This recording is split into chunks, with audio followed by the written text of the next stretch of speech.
What do you feel is the most important component in a hi-fi system? Do you think it's the amplifier?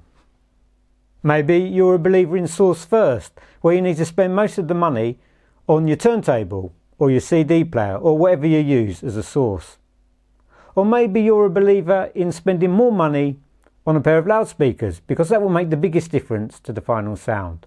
What do you think is the most important component in a hi-fi system? In my years of experience of listening to audio systems, the most important component to me, without a shadow of doubt, is the room. Now you may well be saying, the room, that's not a component. But is that really the case? Should we look at the room as an actual component of our hi-fi system? And to me the answer without a shadow of a doubt is yes. Because it is a very, very important component. A very, very important piece of the puzzle of putting together a good sounding hi-fi system. Now why do I say that? I've found no matter what room I've had, it's always had a coloration on the final sound that I was hearing. Whether it be a large room or whether it be a smaller compact room, no matter what room I was in, it would have a detrimental effect on that final sound that I was hearing. I could hear quite clearly what the room was doing to the final sound. Now when I first started off in hi-fi, I was probably like most people and I was heavily influenced by what I read in magazines, and I thought the solution to my problems was changing the cables. If the room was sounding boomy, I didn't think, oh, it's a problem with the room size that's causing this problem. I thought I needed to change my cables.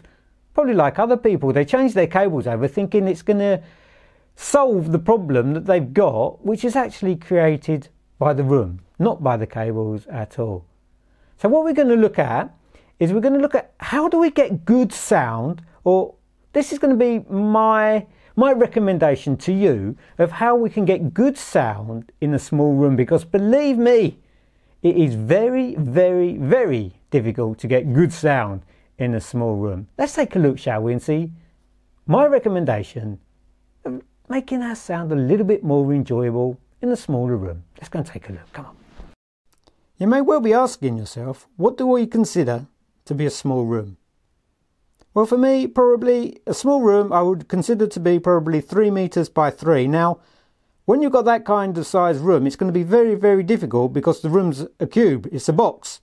So when the walls are all parallel, it's going to create absolutely havoc on the sound. For example, this room here is 3 meters by 2, and again, it is a very, I would say probably impossible room to cure of all of the problems. I'm going to take you on a little tour of the room and show you some of the treatment that I've applied to this room to try and help the sound, to stop the boominess, I would say. By boominess, I'm probably talking around about the 60 Hertz frequency, 60, 64, around about there. It's always very, very problematic. As you see here, I've got a broadband absorber. This I've placed at the first reflection point. So there we say we have a broadband absorber at the first reflection point. Then as we move around a little bit, you can see in the corner there I've got a GIK Acoustics bass trap. Now the bass traps you place into the corner of your room. The reason for this is that is where the bass accumulates the most. It accumulates in the corners of your room. So in the corners of your room you really need to place as much bass trapping as you possibly can. That really will help the sound. And there you'll notice I've got my loudspeaker. Now for a room this size, obviously I don't want a big massive floor stand up because that's going to create even more problems because of the low frequency it will produce. Here we've got a little stand mount loudspeaker from Ophidian Audio, which was obviously, due to its size, will be more limited in its bass output. So there again it will create less problems. Again, we need to keep the speaker, far away from the wall as we possibly can to try and eliminate some of the boominess that will occur. And just behind there I've got a diffuser from Acoustic Revive from Japan. This is the RWL3. So I've got a diffuser on the front wall, and just in the corner here I've got some cheap foam. Really don't recommend that at all. Really a waste of money foam. So that's a bass trap. It's not really a bass trap at all because it's not thick enough to trace bass. You need thickness.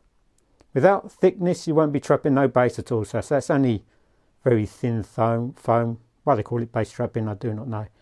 Anyway, there's my other loudspeaker in the other corner. So as I say, when you're listening to the music, your general setup, how people tend to listen to hi-fi, well, they'll be sit here in this position here, and they'll be listening like that in stereo to their front speaker. So they'll be a couple of meters back. So you've got your loudspeakers that are probably 2.5 meters to 3 meters apart. And then you'll be sitting about 3 meters away from your loudspeakers. That's probably the most conventional way of listening to your hi-fi system in a room. Would you agree with that? Moving along, around the room, I've got another broadband absorber on that wall there, again for the first reflection. So that's my advice to you when you're in your room and you want to set up your hi-fi system.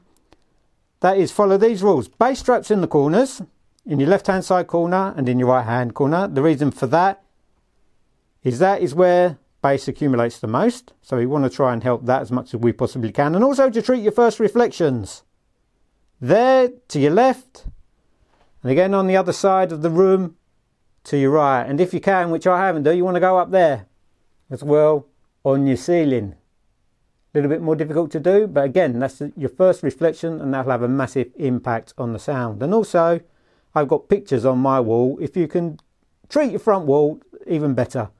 Put some more broadband absorption there to try and control some of that upper bass sound, because it's the upper bass, the 60 hertz frequency, that are going to cause you the problems. Again, I've treated this room, I would say, fairly heavily.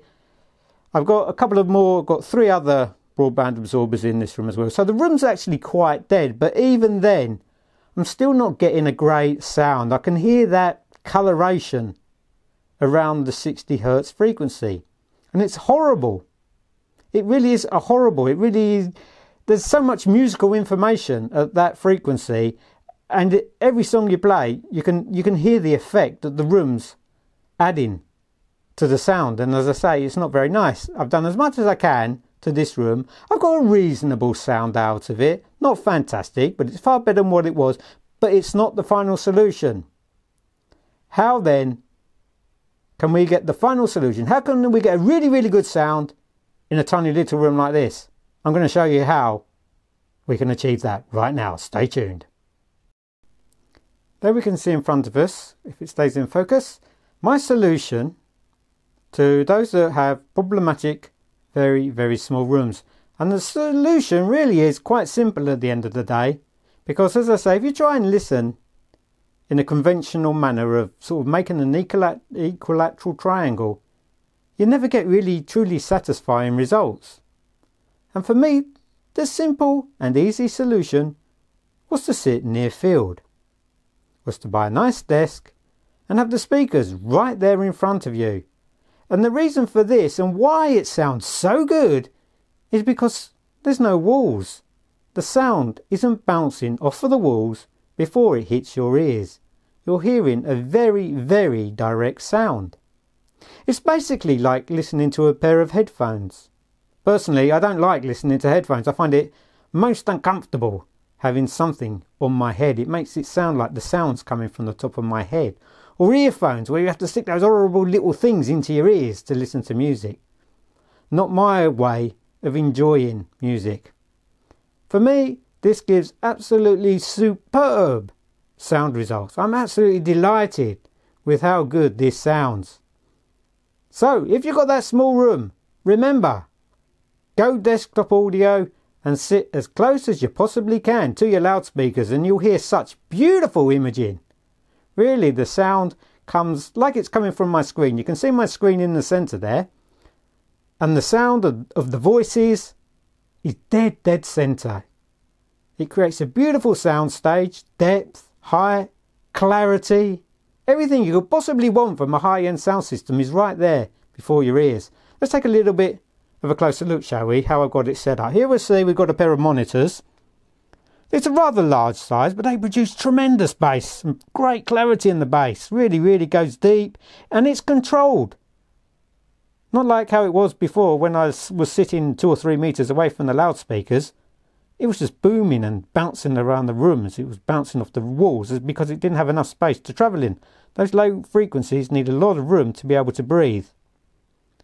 But that's not a problem when you're sitting this close to the loudspeaker. Just imagine you're sitting there, you'll be sitting here, and that loudspeaker will be hitting your ears directly. It's not bouncing off any walls at all. So you hear the real tunefulness and tightness of the bass. And I say on these loudspeakers by Well-Rounded Sounds, they are the M8.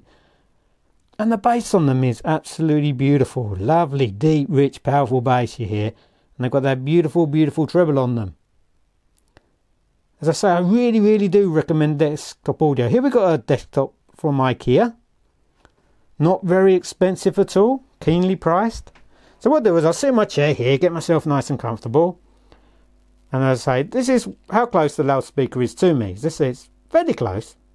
But you hear a lovely direct sound quality. The stereo imaging is out of this world. It's unbelievable when you hear a sound without any coloration coming off of the walls. There, so it's flashing a little bit off of the screen. There's my Dell monitor. And the voices sound like they're coming. Let's turn that down a little bit, that light, so it's not reflecting so much off of the screen. There's my Dell monitor. And the vocals sound like they're coming from that screen. They are dead center, absolutely perfect, very, very holographic sounding indeed. Beautiful, really, really is. A total pleasure to listen to. You wouldn't think you're in the same room. It's amazing. As I say, the room has such an effect on what we hear. Just by going from one room to another, we blame the components, we blame the loudspeakers, but we're looking in the wrong place. The problem's the room. The problem is always the room when you've got troubles. Here we've got desktop audio, the perfect solution to desktop audio from Orn. You've got a DAC, power supply, a streamer, or music. You can just add music to your SD card, or you can stream from your computer with Windows or Linux or Mac or whatever you've got. And here we've got a tiny little amplifier from Musica. And that's it, that's all you need. And here we've got the other speaker, the right hand side speaker, and then we've got my computer by the side of it, there. And that's it, that's all you need to get beautiful, beautiful sound quality. No need to worry about the boominess. It's all gone. The clarity of sound is all there. The stereo imaging is there. Delicate, beautiful, sweet treble. And that's it, there's your desktop. Keyboard. While you're working away, enjoy your music. Fantastic. Beautiful, really, really is a lovely, lovely little system. Really delighted with how good that sounds, as I say, without the problems of room issues. It's all gone. All completely gone by sitting near field. So if you've got that small room and you're having trouble in and you're not getting good sound, that is my recommendation to you. Don't go banging your head on the wall trying to find solutions with acoustic treatment or whatever. You won't get it. You really won't. The only way to get good sound in a little room is by going near field. Well, I hope that helped everybody. And you can try it for yourself, really. It's the only way to know, isn't it? Give it a go. Sit close to your speakers and notice the massive, massive improvement in sound quality. Go on, give it a try.